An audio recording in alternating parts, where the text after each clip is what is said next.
בסרטון הזה אנחנו נלמד על נושא חדש. זה לא נושא מורכב מדי או קשה להבנה, אבל הוא מאוד חשוב ולכן חשוב להבין אותו במדויק. הנושא שעליו אנחנו הולכים ללמוד עכשיו נקרא פרמטר טמפרינג. זה לא משהו חדש ובעיקרון זה די באג לוגי, כמו רוב הבאגים הלוגיים שאנחנו כבר מכירים.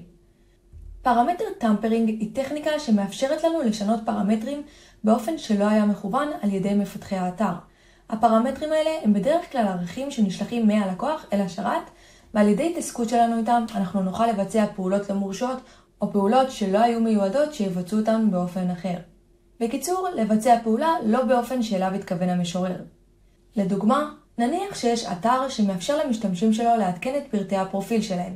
כשמנסים לבצע פעולה כזאת של עדכון פרטים, האתר שולח בקשה כלשהי לשרת. זה יכולה להיות get, זה יכולה להיות post, זה לא כזה משנה. כשהבקשה נשלחת, היא מכילה כמובן פרמטרים. למשל, אם המשתמש רוצה לעדכן את כתובת המייל שלו לכתובת אחרת, אז יכולים להיות שתי פרמטרים שישלחו בבקשה. פרמטר אחד זה המייל הישן, והפרמטר השני זה המייל החדש. ככה השרת יודע שצריך לקחת את המייל הישן הזה ולהחליף אותו למייל החדש במסד הנתונים. המשמעות של פרמטר טמפרינג זה שבמקרה הזה אנחנו נוכל לשחק עם הנתונים האלו. אז סביר להניח שהמייל הישן יישלח באופן אוטומטי עם הבקשה שלנו, כי זה המייל שמשוייך לחשבון. אם נשנה את המייל הישן שאמור להיות שלנו למייל של משתמש אחר, ואת המייל החדש נחליף למייל שבשליטתנו והבקשה תעבור בהצלחה, ביצענו פה משהו די חמור. הצלחנו להחליף מייל למשתמש אחר שלא הייתה לנו גישה לחשבון שלו בכלל, והמייל ששינינו נמצא בשליטתנו. זאת אומרת שעכשיו אנחנו יכולים לבצע לו איפוס סיסמה שישלח אל המייל שלנו וככה לפרוץ לו לתוך החשבון. בגדול פרמטר טמפרינג יכול להיגרם מכמה זוויות שונות. זה יכול להיות בבקשת get, שבה הפרמטרים נשלחים ב-URL כמובן ונשנה אותם משם. זה יכול להיות בבקשת post, ששם יהיה עלינו לעבוד עם burp כדי להירט את הבקשה ולשנות את הנתונים. וזה יכול להיגרם בכל בקשה שמבצעת פעולות באתר. בין אם זה עדכון הפרופיל, שינוי הסיסמה, מילוי של טפסים, ביצוע פעולות כאלה או אחרות, הכל. אז כדי להבין טוב יותר את הנושא, נתחיל מסטאדי קייס. הפעם המחקר שאנחנו הולכים לדבר עליו היה על פייסבוק, והוא נקרא פייסבוק malicious chat. הממצא שהיה במחקר הזה אפשר לתוקפים להשפיע על המסנג'ר של פייסבוק, וכשאני אומרת להשפיע זה אומר לערוך הודעות, למחוק הודעות ולשנות את התוכן של כל ההודעות. כל מה שבאותה התקופה לא היה אפשרי מבחינת פייסבוק, וכמובן גם מאוד מסוכן למשתמשים. זה אפשר בעצם לתוקפים לשנות הודעות שנשלחו, להשפיע על הסדר של ההודעות, למחוק הודעות ובעצם להשפיע על כל המסנג'ר.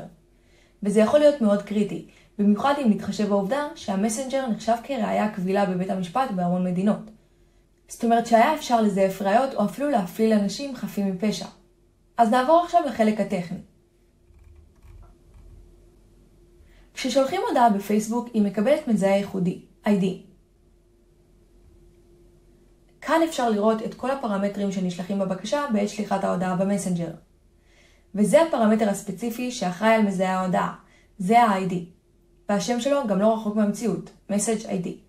זאת אומרת שאם אני אשלח עכשיו הודעה חדשה, היא תקבל ID שונה. אז ההודעה every message got ID קיבלה ID מסוים, וההודעה that you can choose קיבלה ID אחר. וה-ID הזה הוא מספר די ארוך כמו שאפשר לראות. אז איפה הבאג? הבאג היה שפייסבוק לא אימתה את הפרמטר message ID, זאת אומרת שהיה אפשר לשלוח הודעה חדשה, לעצור אותה בברפ, לשנות לה את ה-ID ל-ID של הודעה שכבר שלחנו, והבקשה החדשה פשוט תדרוס את התוכן של ההודעה הקודמת. אז אם התוכן של ההודעה הראשונה היה I, בעזרת ברפ היינו צריכים לתפוס את הבקשה לשליחת הודעה חדשה, ואת התוכן לשנות למשהו אחר. וכמובן להחליף את ה-message ID לאחד של ההודעה הראשונה.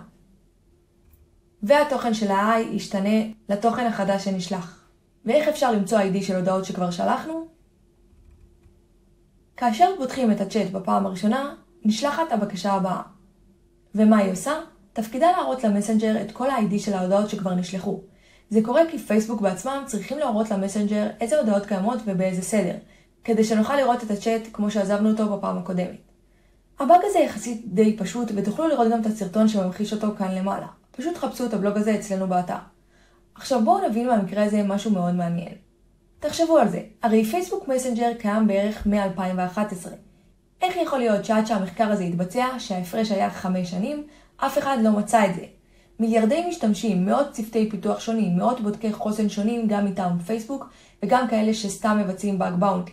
ואף אחד לא מצא את זה במשך שנים. באג כל כך פשוט וסופר קריטי שהצליח להסתנן במשך המון זמן. אז הסיפור שעומד מאחורי זה הוא מאוד מעניין. מי שמצא את הבאג הזה הוא רומן זייקין. אם נחשוב בגדול על פייסבוק, אפשר להבין שהיא די מפלצת. מדובר על אתר עם פונקציונליות שלא נגמרת, שבודקים בקלות יכולים ללכת לאיבוד. אנחנו יכולים לשלוח שם פוסטים, לשלוח סרטונים, ליצור קבוצות, לנהל קבוצות, אפשר לפתוח כל מיני איבנטים, לבצע צ'ק-אין במקומות, ויש עוד המון דברים שאפשר לעשות. אז איך רומן הצליח לאתר את הבאג הזה? זה התחיל בכלל מחקירה של מערכת אחרת, מערכת הרבה יותר קטנה. ובמערכת הזאת היה רק מסנג'ר. עכשיו ברגע שאתם חוקרים רק את מסנג'ר, אתם מן הסתם תתמקדו רק בזה. תהיו ממוקדים בדבר אחד ובפונקציונליות של מה שקורה שם. אז תנסו לבצע פעולות שמבוססות רק על מסנג'ר, כמו לנסות לזייף הודעות ודברים כאלה. וברגע שהוא שלח הודעה, הוא הבין שכמו במקרה הזה, היה לה ID ייחודי משלה. ולאחר שהוא שלח הודעה נוספת עם אותו ID של ההודעה הישנה, הוא הצליח לדרוס את ההודעה הקודמת. אבל המערכת הזאת לא באמת מעניינת, וזאת הייתה בסך הכל בדיקה של ארגון יחסית קטן. המחשבה שלו הייתה כאן לקחת את אותו הבאג ופשוט לנסות לנצל אותו במערכות שונות עם מסנג'ר. ומה הדבר הראשון שהיה? פייסבוק מסנג'ר, ונחשו מה? זה עבד. אז מוסר ההשכל כאן הוא שאנחנו לא תמיד חייבים לנסות להמציא את הגלגל. ככל שיהיה לנו יותר ידע וניסיון, וככל שנהיה חשופים לסוגי מתקפות ומניפולציות שונות, ככה נוכל לנסות להעביר את הידע שלנו מבדיקה לבדיקה. לא בטוח שכל אתר שאתם בודקים יהיה שונה במיוחד. לרוב אתם תתקלו בלוגיקות דומות באתרים שונים ובחולשות דומות שדרך הניצול שלהם יכולה להיות זהה בדיוק למה שכבר עשיתם. תמיד תסתכלו בצורה רוחבית. קרה לי המון פעמים שחקרתי מערכת א' וקיבלתי ממנו רעיון ובכלל הצלחתי לפרוץ את מערכת ב'.